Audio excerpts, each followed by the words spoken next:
ਕਾਫ ਕਰਮ ਦੀ ਰਤੀ ਇੱਕ ਚੰਗੀ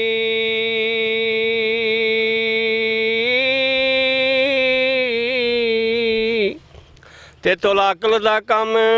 ਨਾ ਆਮਦਾ ਏ ਸੁਲੇਮਾਨ ਯੂਸਫ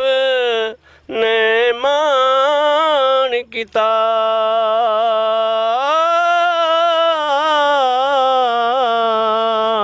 ਰੱਬ ਦੋਵਾਂ ਨੂੰ ਵਿਖੇੜੇ ਪਾਉਂਦਾ ਏ ਸੁਲੇਮਾਨ ਝੁਕੇ ਭੱਠ ਮੱਛੀਆਂ ਦਾ ਤੇ ਯੂਸਫ ਖੜਾ ਬਾਜ਼ਾਰ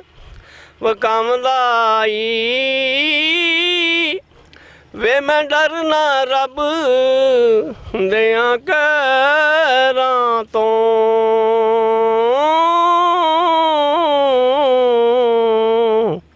ਜਿਹੜਾ ਚਿੜੀਆਂ ਤੋਂ ਬਸ ਮਰਾਮ ਦਾ ਈ